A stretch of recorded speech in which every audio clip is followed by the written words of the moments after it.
नमस्कार, मैं Deepali Vaswani mind over matter podcast में आपका हार्दिक स्वागत करती हूँ। आज का जो हमारा पॉडकास्ट है वो हमारे भारत के स्वतंत्रता दिवस को अर्पित है। ये महीना अगस्त का महीना ऐसा होता है जब हमारे बीच मनों में गर्व, सम्मान और देशभक्ति की भावनाएं अपने आप ही आ जाती हैं।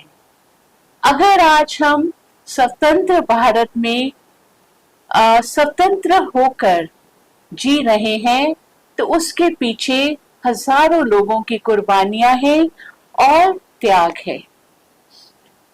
इस अवसर को मनाते हुए हमें हमेशा उन जवानों को भी याद कर लेना चाहिए और कभी कभी उनके प्रति हमारा मन नतमस्तक हो जाता है, श्रद्धा से झुक जाता है। मात्र इस महीने में ही वीर जवानों की गाथा ना गाकर हर समय हमें उनका शुक्र करना चाहिए। अगर आज हम स्वतंत्र भारत में सांस ले रहे हैं तो उन्हीं की बदौलत है। आज हमारे बीच एक ऐसे व्यक्तित्व हैं जिन्होंने अपने जीवन के 38 इयर्स, जी सही सुना है आपने, 38 साल देश की सुरक्षा और सेवा में लगा दिए। सच मानिए इस तरह का योगदान हर एक को नसीब नहीं होता है। मेरे बीच में, हमारे बीच में इस समय कर्नल खान महमूद हमारे साथ हैं जिन्होंने देश की सुरक्षा में अपने 38 साल दिए हैं और उन्होंने भारतीय सेना का नेतृत्व किया है। ये मेरे लिए भी बहुत सौभाग्य की बात है कि मैं उनके साथ में बैठी हूँ। खान महमूद सर, आपका हार्दिक अभिनंदन और स्वागत है। Thank you. नमस्कार। मैं सर से गुजारिश करूंगी कि वो प्लीज अपने बारे में कुछ हमारी दर्शकों को बताइए। थैंक यू मैम, आपका बहुत बहुत शुक्रिया। आपके स्पेशल शो में, पॉडकास्ट में आप सभी को मेरा नमस्कार एंड जय हिंद। जैसा कि मैम ने ब्रीफली बताया, मेरा नाम है कर्नल खान महमूद और मुझे बहुत गर्व है। I am really proud of the fact that at present I am present in this podcast special session. I am a proud veteran soldier from the Indian Army and my service, my contribution till date, I am proud of the fact, मुझे बहुत गर्व है। जैसे जो journey होती है हर इंसान की, मैंने अपना पूरी कोशिश करके, पूरी सिंसियरिटी से देश की सेवा, और अब रिटायर होने के बाद भी इसी तरह हम उसी योगदान में जुड़े हुए हैं। Thank you sir. एक मेरा क्वेश्चन ये है जी कि 38 साल 38 इयर्स बहुत लंबा समय है और आपके लिए सबसे बड़े चैलेंजेस क्या थे? क्या क्या चैलेंजेस आए और किस तरह से आपने उस चैलेंजेस का सामना किया? क्या क्या चुनौतियां आई? जी मैम, बहुत अच्छा सवाल है। एज वी ऑल नो, शुरुआत हम सबकी स्टूडेंट लाइफ से होती है। जी जी जी। एंड हम सब लोग स्कूल्स में, कॉलेजेस में पढ़ाई लिखाई करते हैं। आज का युवा सब यही कार्रवाई कर रहे हैं जी। सबसे बड़ी चुनौती, सबसे बड़ा सवाल यही आता है कि मैं पढ़ लिख के क्या करूंगा, क्या बनूंगा। सही समय पे हम बच्चों को मार्गदर्शन दे पाएं और उनको गाइड कर सकें। उसी तरह जैसे हम स्टूडेंट लाइफ में थे, सो अपने फ्रेंड्स, अपने पेरेंट्स, देश की सोल्जर्स, सबको देख के मोटिवेट होके हमने ये सबसे बड़ा चैलेंज तो यही डिसाइड कर लिया कि हमें देश की सेवा करनी है, वो भावना, उस चैलेंज को हमने एक्सेप्ट किया और पढ़ाई लिखाई करके, ट्रेनिंग करके इंडियन आर्मी में ज्वाइन हुए। इंडियन आर्मी की लाइफ भी बहुत अप्स एंड डाउन्स के साथ गुजरी है, बट यस, चैलेंज एक्सेप्ट करके डेडिकेशन से हमने उसको ओवरकम किया। वैसे तो एक हर भारतीय का ये एक चुनौती है अपने देश के लिए सेवा करना, अपने देश के प्रति समर्पण की भावना रखना।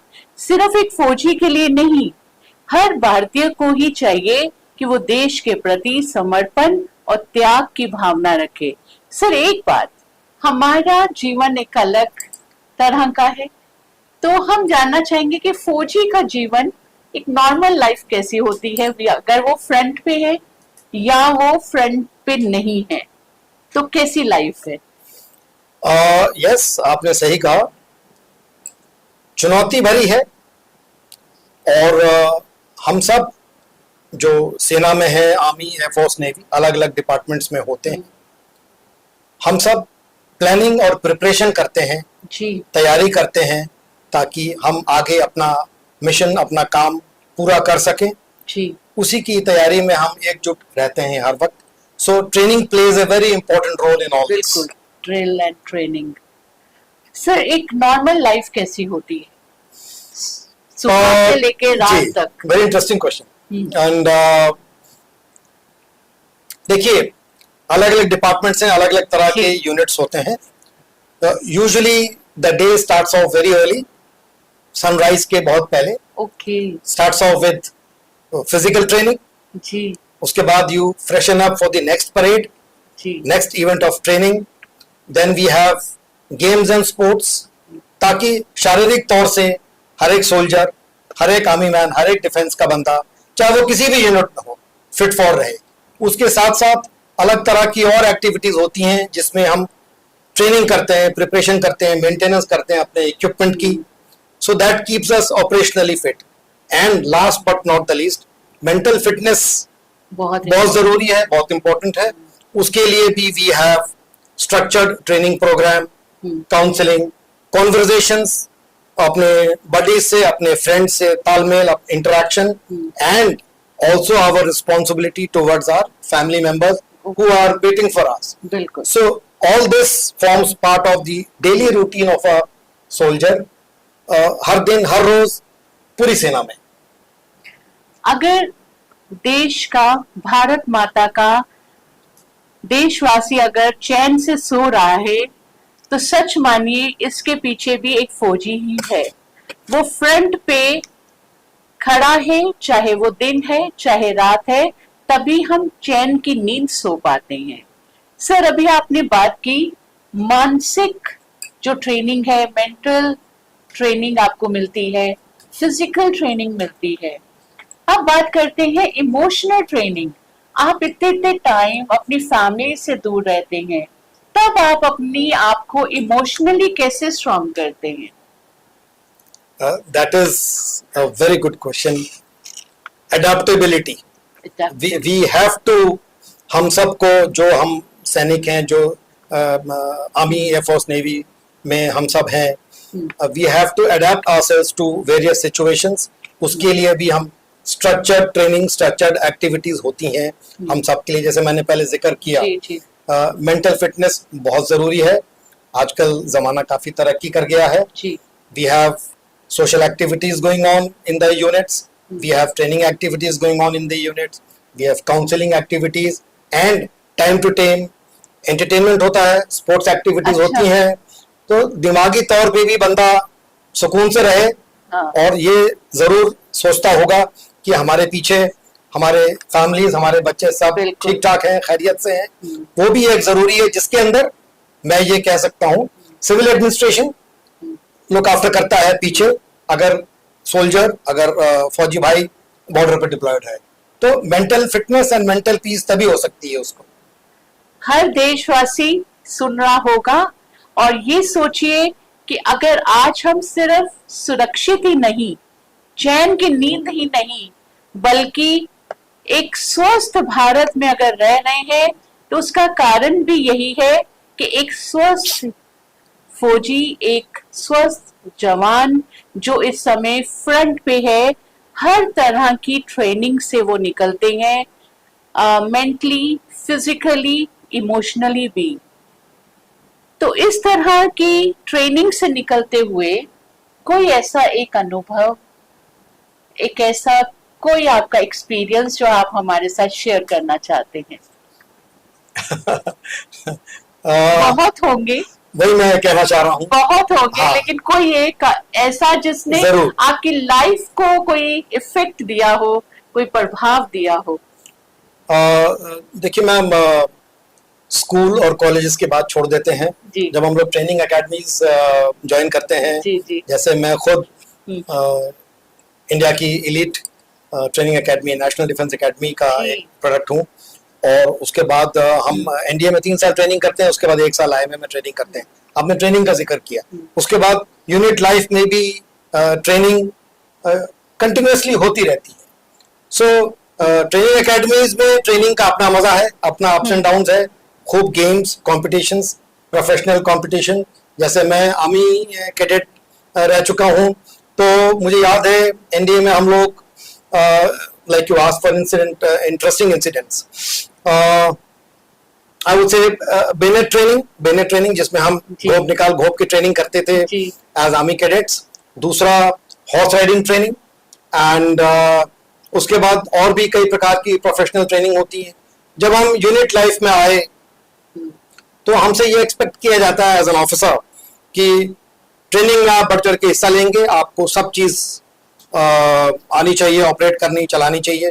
मैं भी गर्व के साथ ये कह सकता हूँ, जैसे मैं एक आर्मर्ड कोर यूनिट का हिस्सा रह चुका हूँ, तो हम लोगों में, ऑफिसर्स में, यंगस्टर्स में ये होड़ रहती थी कि मैं हर टैंक को चला सकता हूँ, हर गाड़ी को चला सकता हूँ, हर वेपन को फायर कर सकता हूँ।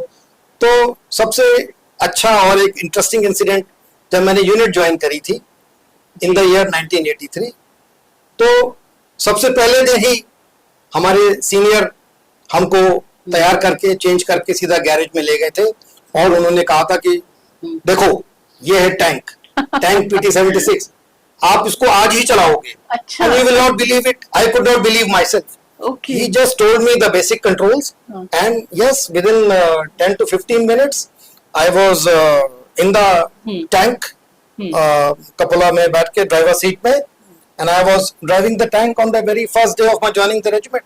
So I really enjoyed it. It was a very memorable event, I would say. So life goes on like that. Yes. Sir, एक बात, जैसे बात चली है सीनियर जूनियर, जब आप सीनियर बने जी, आपके अंदर में जूनियर्स आए जी, तब आप अपने जूनियर्स को कई बार ऐसा सोचा कि मेरे सीनियर ने मेरे साथ ऐसा किया तो now it's my turn? Well देखिए मैम, हम सब जानते हैं सीनियर और जूनियर का ये जो एक रिश्ता है, जो एक कार्रवाई होती है, जी जी, वो school, college, training academies, service life और घर में भी होती है। Yes. So we have to be very mindful and very respectful. जी। सब तरह के लोग होते हैं। सीनियर्स अगर कभी कोई बिगड़ जाते हैं या डांटते भी हैं, so one should take it seriously and positively and follow the right path always, not to take out कि भाई मेरे जूनियर्स आ गए हैं, अब मैं उनको परेशान करूंगा। No, we take it positively and constructively, and उम्मीद है वो जूनियर्स जो होते हैं वो भी उसी से सीख लेते हैं। तो it's a healthy relationship. NDA नाम अभी आया, नेशनल डिफेंस एकेडमी, ये अपने आप में ही इतना पावरफुल, इतना वजनी शब्द है कि मुझे लगता है काफी लोगों का, काफी बच्चों का, काफी युवा वर्ग का एक सपना होता है एनडीए ज्वाइन करना। तो सर हमारे बीच में है एनडीए, उन्होंने 1983 में क्लियर किया। तो सर आप हमारे युवा जो हैं, क्योंकि हम एजुकेशन से भी जुड़े हुए हैं, तो वो जानना चाहेंगे क्या वाकई में एनडीए की जो ट्रेनिंग होती है टफ होती है जैसे फिल्मों में दिखाई जाती है? जी sir. Okay, very briefly, like I said, हम सब की लाइफ फैमिली से, स्कूल्स एंड कॉलेजेस से शुरू होती है। राइट। अपने फ्रेंड्स, अपने पेरेंट्स, अपने अगल बगल से ही लोग मोटिवेट होते हैं, देखते हैं। मैं एक सेकंड जनरेशन आर्मी ब्रैट हूँ। Army brat is the word used. अच्छा। मेरे फादर भी आर्मी में रह चुके जी। हैं। He is no more now, he's passed away. He was in infantry and Okay. thereafter he switched over to Army Education Corps. जी। So motivate होके ये भी एक सपना था, चैलेंज था कि एनडीए ज्वाइन करना है। So I am from the first batch of 10+2+3। मुझे याद है मैंने अपना क्लास 12th एग्जाम 1979 में क्लियर किया था, पास किया था। 12th करके मैंने एनडीए ज्वाइन किया था। एनडीए ज्वाइन करने का सपना उस वक्त भी और आजकल भी, एज वी ऑल नो, आजकल तो बॉयज के साथ साथ गर्ल्स भी अलाउड है, and already they are doing training shoulder to shoulder with the boy cadets. बिल्कुल। So that was 1979। 1979 जब मैंने एनडीए ज्वाइन किया, आपने पूछा एनडीए वेरी ब्रीफली क्या है, क्या कैसे होता है। पढ़ाई लिखाई एंड ट्रेनिंग साथ साथ होती है। It's a very unique institution in the entire world and we are very proud of the fact that we are ex-NDAs and उसमें हम पढ़ लिख के ग्रेजुएट्स बनते हैं। ओके। एकेडमिक्स पे बहुत जोर है आजकल। हम सब लोग स्कॉलर वॉरियर्स हैं, हम लोग पढ़े लिखे वॉरियर्स हैं। वहाँ हमें BA, BSc and bachelors in computers की डिग्री मिलती है बाकायदा, जवाहरलाल नेहरू यूनिवर्सिटी से। 3 साल पूरा पढ़ लिख के एग्जाम्स पास करके we have a proper convocation ceremony where we get that. Side by side we do the military training. Army, air force, navy की ट्रेनिंग चलती है 3 साल and we learn all the basics, all the training on the equipment and we do joint training. thereafter we go to our respective academies. So yes, पढ़ाई लिखाई के साथ साथ rough and tough training. वहां पे सीनियर जूनियर का भी equation आता है। तो हम सब लोग जब 3 साल पूरा ट्रेनिंग करके बाहर निकलते हैं तो we are fit to face the world and we join our academies. 1 साल और ट्रेनिंग करते हैं IIMA देहरादून में। वहां भी प्रोफेशनल ट्रेनिंग करके 1 ईयर की ट्रेनिंग पूरी करते हैं। उसके बाद we pass out as second lieutenants. अब सेकंड लेफ्टिनेंट का रैंक खत्म कर दिया गया है। So now we are straight away getting commissioned as lieutenants, यानी कि 2 स्टार इस तरफ, 2 स्टार इस तरफ। Okay. So that is the entire process very briefly. सच में ये एंटायर प्रोसेस कुछ शब्दों में इन्होंने बयान कर दिया, लेकिन ये 4 साल की ट्रेनिंग हम लोग कई बार कई फिल्मों में देख चुके हैं। तो इनको शब्दों में बयान करना बहुत इजी तो है, लेकिन जो इससे गुजरता है उसके लिए ये मुश्किल भी है।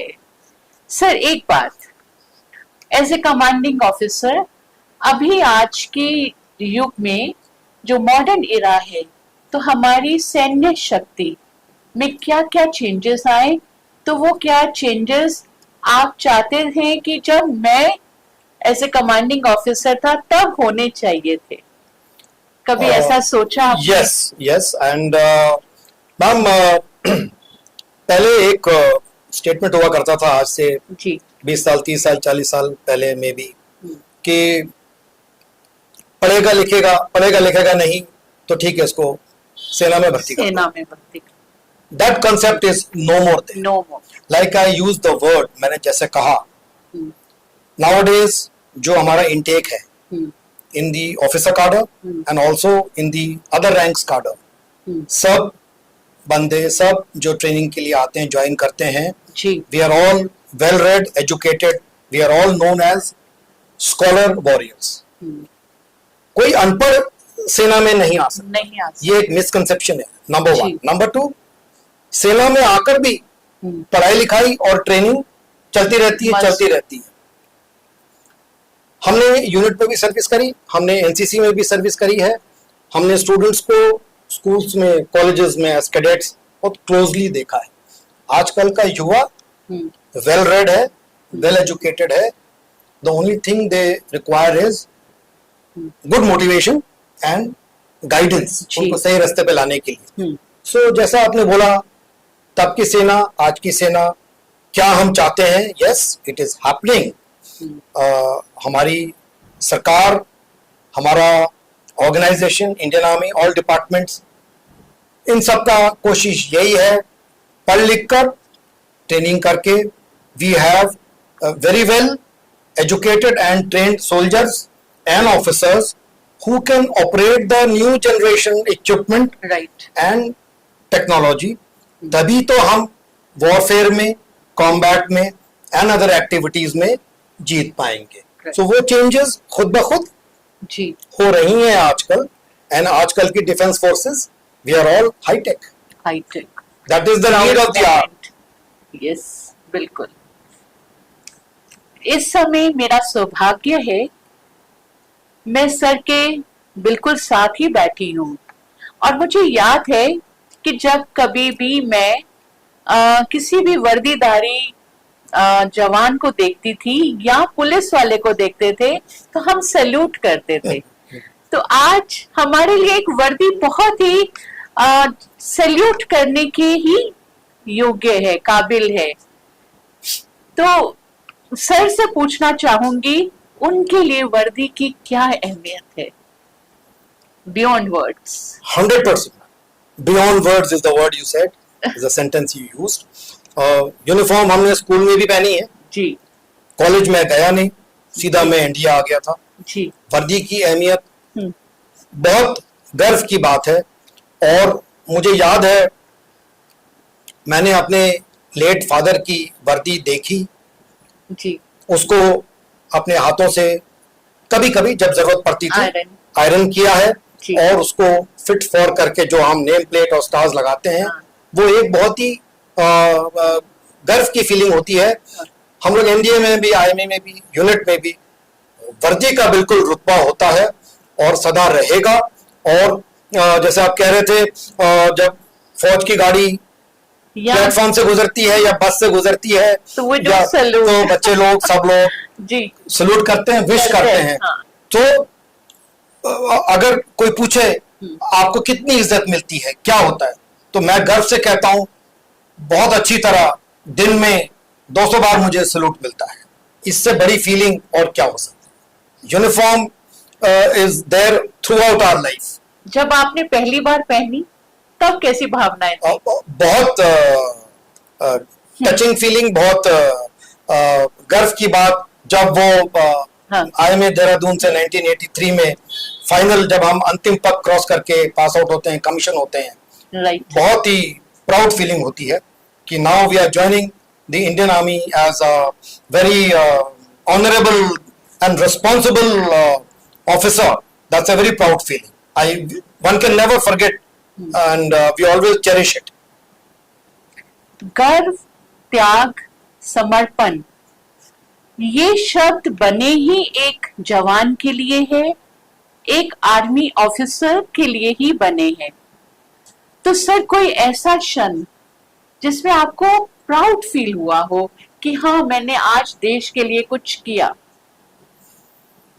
Certainly, बहुत सारे इवेंट्स, बहुत सारे हम लोग तरह तरह के मिशंस करते हैं। दो के बारे में जिक्र करना चाहूंगा वेरी ब्रीफली। अमूमन हम सब सोचते हैं, और लोगों की जैसे ये एक फीलिंग होती है, धारणा होती है, आर्मी में है, एयरफोर्स में है, नेवी में है, अच्छा इनकी लाइफ में तो बस वॉरफेयर है, लड़ाई है, कॉम्बैट है। Yes, it is there. It is an integral part. We are preparing for it daily. But हमें ये नहीं भूलना चाहिए कि हमारी और भी ड्यूटीज हैं, हमारी और भी रिस्पॉन्सिबिलिटीज हैं। For example, aid to civil authorities, we are usually the first रेस्पॉन्डर्स।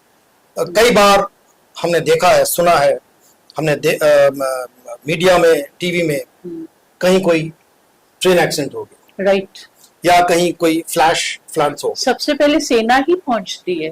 अमूमन क्या होता है कि इत्तेफाक है या जो कार्रवाई होती है।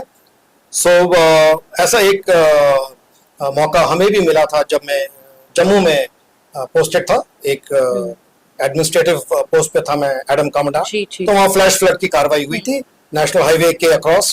So we were the first responders, we rushed troops and equipment लेकर, और उस फ्लैश फ्लड से ब्रिज के पार कुछ घर, कुछ civilians, they were stuck very badly. So we went there, we approached them with the right amount of training and equipment. We were able to save their lives. Right. So that is also a part of activity which we carry out, and it's a service to the nation.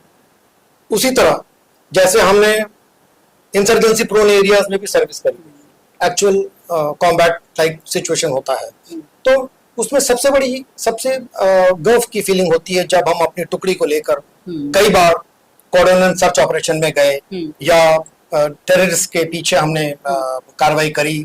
So you feel very proud. हम सही तरीके से, सही tactics का इस्तेमाल करके हमने अपना मिशन पूरा किया, and you feel good and you feel proud जब आप अपनी पूरी टुकड़ी को सही सलामत, एक एक बंदा खैरियत से हम अपने बेस में आते हैं. So you feel good and proud कि लोग, I have been able to lead them, right. I have been able to complete the mission, and my team is back. I feel very proud. So ये दोनों scenarios के कुछ situation में बयां कर सकता हूँ. कठिन से कठिन परिस्थितियां, फिर से कहूंगी, सरहद पे बैठा हुआ, फ्रंट पे बैठा हुआ एक जवान ही देखता है. सबसे ज्यादा एडवर्स परिस्थितियां इन्होंने ही देखी हैं. तो क्या वहां पे डिसीजन मेकिंग पावर, इस पे क्या काम किया जाता है, कैसे फैसला लेते हैं, या कभी ऐसा मोमेंट आया कि आपको अपने सीनियर्स की बात नहीं माननी जरूरी समझी और आपने क्विक डिसीजन लिया, कभी ऐसा कुछ होता है, या सीनियर की बात ही इंपॉर्टेंट है? यस मैम, ये एक मैं ट्रिकी तो नहीं बोलूंगा, एक स्पेशल क्वेश्चन है. Defence forces have a laid down hierarchy. Okay. चाहे वो कॉम्बैट रोल्स हो, चाहे वो एडमिनिस्ट्रेटिव रोल्स हो, we follow the verbal orders and the written orders. हमसे ये एक्सपेक्ट किया जाता है, यही हमारी सिखलाई होती है, यही हमारी ट्रेनिंग होती है. जी. यस, जब हम एक्चुअल कॉम्बैट लाइक सिचुएशंस में होते हैं, हमें आदेश दिया जाता है कि आप एडवांस करके इस टेरेन से होते हुए ये पॉइंट्स क्रॉस करके वहाँ टेररिस्ट हैं या वहाँ दुश्मन है उनका आप खात्मा करेंगे. So orders have been given. We have to follow those orders. Okay. The senior is monitoring you. Okay. The headquarters is monitoring you. जब आप ऑन साइट पहुंचते हैं, आपको जो एक्शन लेना है, करना है, करवाना है, that is your decision. So you are the man. You are trained for that. बिल्कुल. वो हम करते हैं, वो करवाते हैं, and we follow the orders. Okay. So yes. कई बार आपको अपने फैसले भी करने पड़ते हैं on the spur of the moment. Okay. मगर we should not say कि हमने orders disobey किए. No. We don't disobey orders. We follow the orders. देश के हित में. Always. And seniors भी, हमारे headquarters भी जो हैं, उन्होंने अपना limits lay down करे हुए हैं, क्या क्या कार्रवाई कितने हद में रह के करनी है. We always follow that. जी सर, एक बात बताइए, देशभक्ति क्या वीर जवानों के लिए है, या आज का युवा वर्ग में आप देशभक्ति देख रहे हैं? लगता है आपको? say yes, I am very positive about that. Schools, colleges, ji. NCC cadets मैंने बहुत नजदीक से देखे हैं. एंड बच्चे लोग, युवा, आप खुद ही कह रहे थे यूनिफॉर्म से इम्प्रेस होते हैं. राइट. यस, देश भावना है और फीलिंग है. राइट. सिर्फ उनको, बच्चों को, युवा वर्ग को मार्गदर्शन चाहिए कि ये सिर्फ कहने से या स्लोगन से, पोस्टर से नहीं होता है. देश की सेवा, देश के हित में काम करना, रिस्पॉन्सिबल सिटीजन्स बनना, अलग अलग प्रोफेशन के लोग भी करते हैं. right. और कर सकते हैं. They just need to be guided. So हमारा युवा किसी से कम नहीं है. एंड मैं बहुत क्लोजली एसोसिएटेड रहा हूँ एनसीसी से, नेशनल कैडेट कोर से. It's a very fine organisation. World's largest uniformed youth organisation. India की एनसीसी बहुत अच्छी है और सारे प्रदेशों में है एंड बहुत अच्छा काम करती है। वो भी एक जरिया है, बच्चे लोग मोटिवेट होते हैं, देश की सेवा करते हैं आर्मी से प्रेरित होकर। उसी में से बहुत सारे बच्चे लोग, boys and girls, they join the defence forces and they are doing very well. देशभक्ति सिखाई नहीं जाती, ये तो हमारे रग रग में है। आज देश का हर भारतवासी, इसीलिए चाहे वो स्वतंत्रता दिवस हो, चाहे वो रिपब्लिक डे हो, हम देशभक्ति से ओतप्रोत हो जाते हैं। सिर्फ एक बात बताइए, आज का युवा, उसको अगर वो नहीं है, आर्मी में नहीं है या किसी भी उसमें नहीं है, तो वो सेना से क्या सीख सकता है? क्या ऐसी चीज है जो उनको सेना से सीखनी चाहिए अगर हम आर्मी या डिफेंस में नहीं है तो? यस, सेना में रहना, सेना में रहकर देश की सेवा करना, वो तो एक बहुत ही अव्वल फीलिंग है और एक बहुत ही अच्छा है, कार्रवाई है। इसके अलावा जो बाकी सिटीजन्स हैं, जो बाकी स्टूडेंट्स हैं, मैं उन सबसे ये कहना चाहूंगा कि आप अपने अपने प्रोफेशन में, अपने अपने वर्क में, अपने अपने जॉब्स में सीरियसली, सिंसियरली, डेडिकेटेड काम करें। वो भी देश सेवा है, वो भी देश सेवा है। Be positive, be dedicated to the nation. Patriotism is not simply slogans and posters. Right. Be responsible citizens. और जिस काम में हैं आप अलग अलग प्रोफेशंस में हैं आप, सेना से आप ओतप्रोत होते हैं, मोटिवेटेड होते हैं, डिसिप्लिन सीखते हैं, प्लानिंग सीखते हैं, मोटिवेट होते हैं, सब कुछ है। अपना अपना काम भी अगर हम लोग डेडिकेटेड करें, सीरियसली करें, वो भी देश प्रेम और देश की सेवा का एक जरिया है। We should do that. Dedication और डिसिप्लिन, ये सेना हमें सिखाती है। अगर देश का हर भारतवासी मात्र इन दो चीजों को अपने अंदर डाल ले, अपने अंदर समाहित कर ले, तो हर भारतवासी एक फौजी की तरह, एक जवान की तरह काम कर सकता है। हमारी बातें बहुत इंटरेस्टिंग होती जा रही हैं और मुझे लगता है कि इसको और आगे बढ़ाते हैं। अभी तो बहुत कुछ कर्नल खान महमूद से सुनना, सीखना बाकी है। इसी बातों को आगे बढ़ाते हैं, बातों का सिलसिला आगे बढ़ाते हैं। सर से बहुत सारी बातें ऐसी हैं जो जानने बाकी हैं। सर, एक सैनिक बनने के लिए कौन कौन से गुण होने चाहिए? एक अगर कोई सैनिक बनना चाहता है तो सबसे इम्पोर्टेंट क्वालिटी, उसमें क्या ऐसी क्वालिफिकेशन, क्वालिटीज होनी चाहिए? वेरी गुड क्वेश्चन, स्पेशली हमारे युवा वर्ग के लिए। मैंने एक वर्ड इस्तेमाल किया था, आपने नोट किया होगा, we are all known as scholar warriors. हम सब लोग पढ़े लिखे भी हैं और हम सब लोग कॉम्पिटेंट्स भी हैं। सो आजकल जो नॉर्म्स हैं डिफेंस फोर्सेस ज्वाइन करने के, it's there in the press and media and internet, the parameters are laid down. First and foremost, yes, physical fitness. Okay. And you have to be medically fit. The selection process starts off with medical fitness कि बंदा मजबूत, तगड़ा दौड़ सके, stress and strain ले सके, and there should be no deformities, इसीलिए medical examination भी होता है। उसके बाद yes, mental fitness. Yes.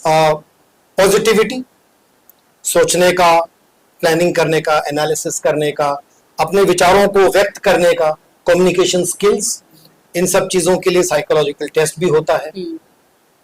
So the parameters are laid down. Officers की selection process, schools and colleges के बाद हम लोग एनडीए या आईएमए शॉर्ट सर्विस के लिए ऑफिसर्स ट्रेनिंग एकेडमी से होते हुए आते हैं। टेक्निकल एंट्रीज भी हैं, and like I mention, now even the girls are joining NDA, that's a great thing. And other ranks में भी आजकल ladies and girls are allowed, they are joining in corps of military police, मगर जो selection process है सभी के लिए physical fitness, medical physical के साथ medical fitness end of course the mentally fit candidates, parameters सारे टेस्ट एग्जामिनेशंस करके तब चुने जाते हैं. सो ये जरूरी है और यही फॉलो हो रहा है आजकल. सर, एक आम देशवासी क्या मिसकंसेप्शन देखता है एक आर्मी लाइफ का?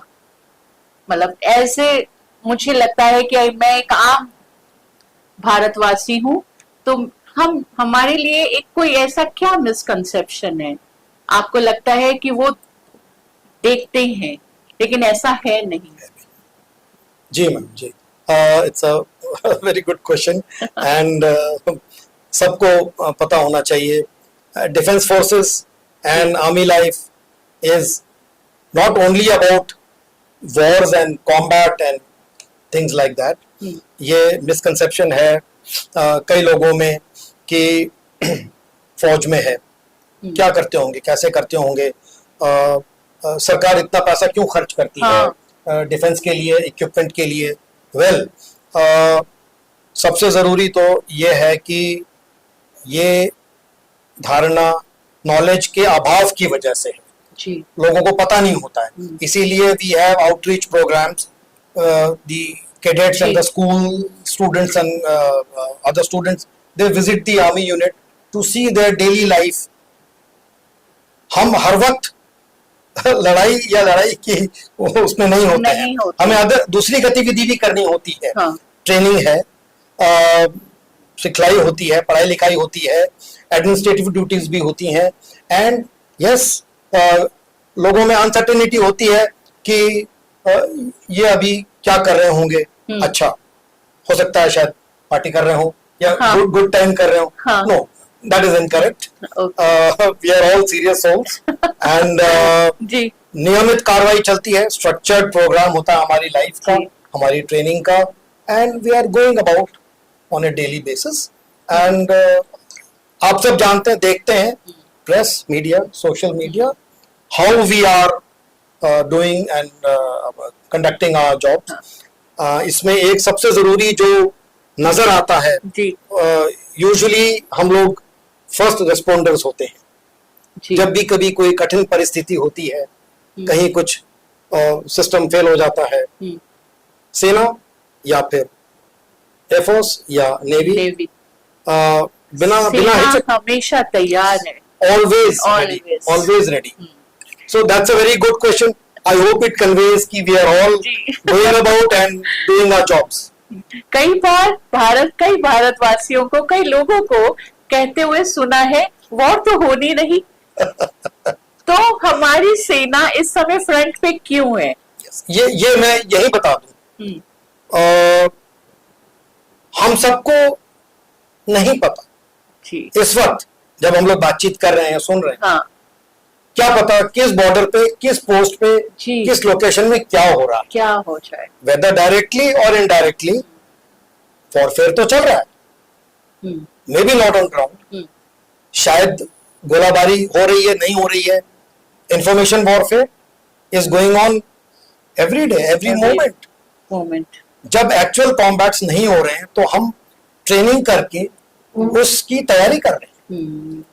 पीस टाइम में या नॉर्मल टाइम में जो खून पसीना हम लोग करते हैं, ट्रेनिंग करते हैं, that is all we are preparing for any eventuality, so that the army, the air force and the navy, we can guard the borders of our nation, be it land, air और sea. We are always preparing and doing our duties. Army सतर्क है तभी हम safe हैं. यकीन मानिए, उनकी सतर्कता ही हमारी सेफ्टी है. इस समय अगर हम स्वतंत्र भारत में जी रहे हैं, just because of our armed forces. Sir, जैसे कि कहा जाता है आर्मी, डिफेंस, त्याग की मूर्ति, समर्पण, लेकिन कई ऐसे त्याग जो एक आम भारतवासी जानता ही नहीं, जिसकी कभी चर्चा ही नहीं कभी की. कुछ ऐसा बताइए. ये एक बहुत संजीदा सीरियस पॉइंट है एंड जी जी इसका मैं जवाब ऐसे दूं कि soldiers, we are also human beings. We have families, we have our own commitments. So, operational duties and combat duties, ये priority रहती है हम सब की. We are always ready for that. We are always involved in that. Because of that, हम कई बार ऐसा होता है, uncertainty होती है कि हम back home कब जाएंगे. हम अब उसी वजह से commitments की वजह से फैमिली इवेंट्स मिस कर जाते हैं. घर में किसी बुजुर्ग की अगर डेथ हो जाती है कमिटमेंट्स की वजह से या वेदर कंडीशंस की वजह से नहीं आ पाती. बेटे की या किसी की शादी है, किसी का ग्रेजुएशन है, हम नहीं अटेंड कर पाते हैं. हम सब उसके लिए तैयार हैं. हम सब के साथ ऐसी कार्रवाई होती है. ये बात कई लोगों को मालूम नहीं होती. सो अगर सैक्रिफाइस हम लोग भी कर रहे हैं तो पीछे our ladies, our families, our children, they are also doing sacrifice and serving the nation like that. Sacrifice, त्याग, समर्पण, इसीलिए ये सिनोनियम है हमारी इंडियन आर्म फोर्सेस के लिए. सच में कई ऐसे त्याग जो हमने कभी उसकी चर्चा भी नहीं सुनी होगी और हर एक जवान जो इस समय फ्रंट पे है या फ्रंट पे नहीं है, हर एक के पास कोई ना कोई कहानी होगी त्याग की, समर्पण की, जिसको वाकई में अनदेखा किया जाता है. सर से एक बात, सर आप रिटायर हो गए हैं इस समय, तो एक रिटायर्ड फौजी का जीवन कैसे बीतता है? हर चीजें आप मिस करते होंगे, फ्रंट, अपनी डेली लाइफ, या इस समय आपका लाइफ कैसे चेंज हुआ है? I would say life goes on. सबसे पहली बात, हमने अपनी लाइफ और लाइफस्टाइल मॉडिफाई कर ली है एंड बट येट हम कहते हैं once in the army always in the army. Right. दिनचर्या अमूमन वही रहती है. We get up early. We have a lot of stress on physical fitness and जैसे हम कहते थे PT parade games, physical training भी करनी है, गेम्स भी हैं, साथ ही साथ हाँ थोड़ा सा समय मिल जाता है सोशल एक्टिविटीज के लिए, वो भी हो पाती है, हॉबीज भी हो पाती हैं एंड इन सब के थ्रू हम we can make an endeavor, we can contribute back to the society. अमूमन एजुकेशन की फील्ड में, सोशल सर्विस की फील्ड में and by mentoring and motivating the youth. Right. ये हम लोग वेटरन्स जो हैं हमारा इन सब क्षेत्रों में बहुत बड़ा योगदान है आज का. So we are looking at that, we are seeing that on a daily basis. Sir एक मौका मिले आपको और सेना में एक चेंज करना चाहें तो वो क्या होगा? सच बोलूं, मेरा पर्सनल फीलिंग है, मेरा पर्सनल व्यू है, वी आर डूइंग फाइन. अच्छा. जो सिस्टम मैंने देखा है, जिससे मैं गुजरा हूं, पढ़ाई लिखाई, ट्रेनिंग, सर्विस एंड सारी एक्टिविटीज, सब कुछ वेरी गुड है. Policies are laid down, we are following it. I would not like to make any changes to the ongoing system. It's all good. Sir global scenario में अगर हम देखें तो हमारी सेना कैसी है, कौन से नंबर पे स्टैंड करती है? एक हर भारतवासी ये सुनना चाहता है. वेरी गुड क्वेश्चन और मैं बहुत ही शॉर्ट आंसर दूंगा जी. अव्वल दर्जे की है. अव्वल दर्जे, चाहे आर्मी हो, एयरफोर्स हो, नेवी हो, अव्वल दर्जे की है and we are very well trained, we are very well equipped. और इसका उदाहरण, इसका एग्जाम्पल प्रेस में, मीडिया में आप देख सकेंगे. यूएन फोर्सेस, यूनाइटेड नेशंस के तौर पे जब पीस कीपिंग फोर्सेस जाती हैं, इंडियन आर्मी के, इंडियन के जो कंटिजेंट्स हैं काबिल तारीफ काम करते हैं और बहुत उस पर गर्व होता है. So we are doing very well. यही एक बात हर भारतवासी सुनना चाहता है कि हम कितने सेफ हैं, क्योंकि देखा गया है कि हमारा इंडिया आसपास इतने पड़ोसी देश हैं जो घात लगा के बैठे हैं, तो क्या हम उनको फेस करने के लिए हमेशा रेडी हैं? 100%, every time, 24/7. सर, सफलता का मूल मंत्र क्या है? As a defense man, yes, dedication, dedication. foresight, planning, उसके बाद आप उसको execute कर सकते हैं। मैं मिशन की बात कर रहा हूं, मैं जॉब की बात कर रहा हूं। जी। Foresight is very important. Planning and preparation, आपको सक्सेस पक्का मिलेगी। माइंड ओवर मैटर पॉडकास्ट में इस समय आप हमारे साथ हैं। काफी लोग आपको सुन रहे होंगे, प्रेरित, मोटिवेटेड भी हो रहे होंगे। आप एक प्रेरणा का स्रोत भी हैं, सोर्स ऑफ मोटिवेशन भी है। तो सर, कुछ इंडियंस के लिए, युवाओं के लिए, बच्चों के लिए एक संदेश जो आज आप देना चाहते हैं, क्योंकि बहुत ही कम समय में ही हमारा स्वतंत्रता दिवस भी आने वाला है। तो सर, एक संदेश हो जाए please. Thank you for this opportunity. मैं एक डिफेंस फोर्सेस का मेंबर होते हुए जी, बच्चों को, युवाओं को ये कहना चाहूँगा, be proud of the fact that we are Indians, and हमें अपने देश से बेइंतहा प्रेम करना है, देश की सेवा करना है।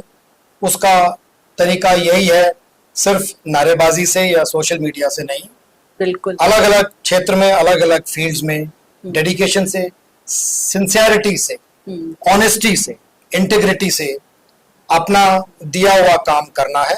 अगर हम स्टूडेंट हैं तो स्टूडेंट के दायरे में रह के पढ़ाई लिखाई करनी है। अगर हम अंडर ट्रेनिंग है, प्रोफेशनल्स हैं, हमें अपना प्रोफेशनल काम करना है। और डिफेंस फोर्सेस तो अपना काम कर ही रही है, बट सारे सिटीजन्स जो हैं इंडिया के, भारतवासी सारे के सारे, सबकी जिम्मेदारी बनती है, और इसी तरह हम अपने देश को और उन्नति पे ले जा सकते हैं। बिल्कुल। कर्नल खान महमूद सर ने बहुत अच्छी बात की कि आजादी का उत्सव मनाने के लिए नहीं है, हर समय आपको अपने duties, responsibilities towards your nation, ये करते हुए भी आप एक सेना की ही तरह काम करेंगे, और इसको ध्यान में रखते हुए आप एक सच्चे भारतीय का फर्ज अदा कर सकते हैं। सवाल तो इतने ज्यादा हैं, लेकिन समय की मांग है कि अभी हमें सर से इजाजत लेनी पड़ेगी। कई और प्रश्न भी हैं जिसको हम एपिसोड 2 में जरूर लेकर आएंगे। सर, आप माइंड ओवर पॉडकास्ट में आए, आपका हार्दिक स्वागत है। Thank you ma'am. अंत में मैं यही कहना चाहूंगा, जय हिंद, जय हिंद की सेना। जय हिंद। आपका हार्दिक अभिनंदन। Thanks for coming, for giving your precious time to us. Grateful. Thank you. जय हिंद। जय हिंद।